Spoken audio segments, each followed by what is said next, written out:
Everyone is always talking about how consistency is the key to growing a YouTube channel. When I took Ali Abdal's part-time YouTuber Academy, one idea stuck with me. Your first 50 videos are practice. They probably aren't going to be very good. You just have to get through them. If you're thinking 50, I can't even get the first few started, I get it. But what if you didn't have to figure out every step alone? What if AI could act less like a machine that does everything for you and more like a coach that helps you figure out what to do next? What if it could help you take a scattered idea, develop it into a script that's about 80% finished, and start planning the visuals while still keeping your ideas and your voice? While making my first video, I ended up creating a few specialized AI coaches that empowered me to get into a flow that banished the dreaded blank page. But they weren't the entire process, and I didn't have this neat system when I started. I discovered the pieces while making the video, and I moved back and forth between them as the idea and script changed. It was much messier than the straight line I'm showing you now. I'm Cynthia Shipman, the next gen marketer. I'm building an online presence as a portfolio for a future digital marketing position. This is my brand under construction, which I'm creating with the help of AI. Have you ever been in this situation? You're inspired. You're ready to create your video, but then somehow hours later, you still haven't started. Inside, you have all this excitement to create, but then you think about everything needed to finish the video, the idea, the script, the shots, setting everything up, recording, editing. Suddenly it feels like too much. So you get stuck in front of the television or endlessly scroll on your phone, or you do something else that makes you feel productive, like cleaning out a closet or the garage. My personal favorite is doing just one more round of planning. That's actually how my first video started. I took my messy thoughts to regular chat GPT and talked through what was going on. And I realized something: motivation wasn't really the problem. Every next step just felt too big to start.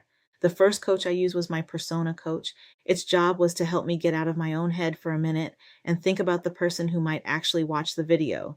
It doesn't replace talking to real people, but when you don't have an audience yet, it gives you someone to think about besides yourself. Would this matter to them? What part would they relate to? What example would make this feel real? Next, I used my marketing coach. This one helped me figure out what was useful, what was interesting, and what probably needed to go.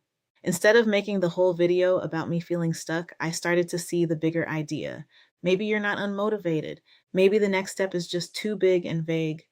That became the starting point for my week one content plan. Here's a small example. My messy thought was, I have motivation, but every next step feels so big that I don't move forward.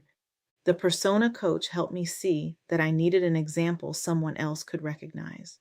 The marketing coach helped turn that into, maybe motivation isn't the problem. Maybe the next step is too big.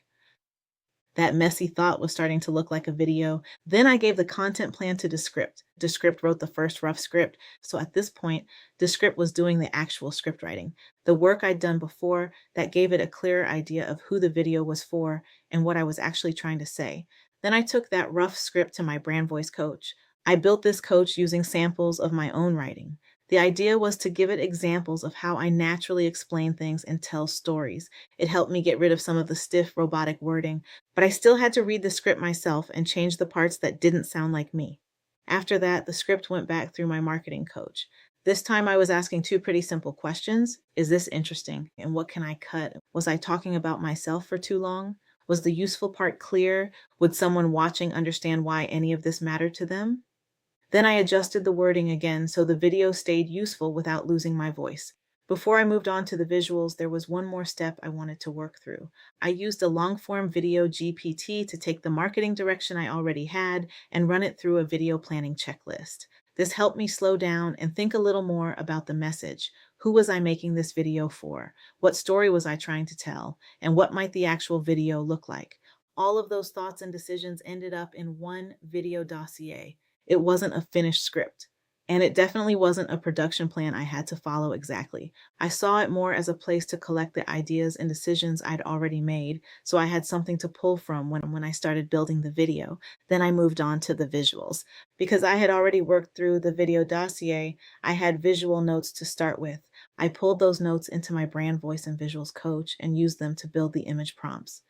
Then I generated the diorama-style scenes. Once those were done, I brought the script, narration, and images together into Script So, no, the AI coaches didn't magically make the whole video for me.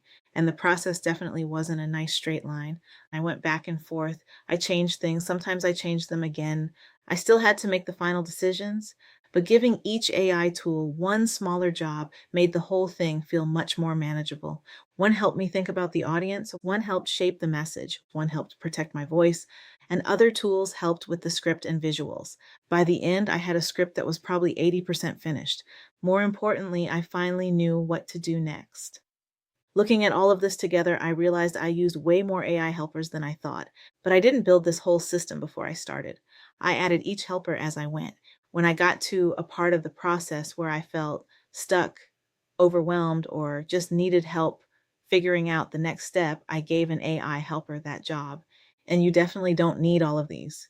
You could start with one part of your own process that keeps feeling too big. I'm still testing all of this. Some of these helpers may stick around, some probably won't.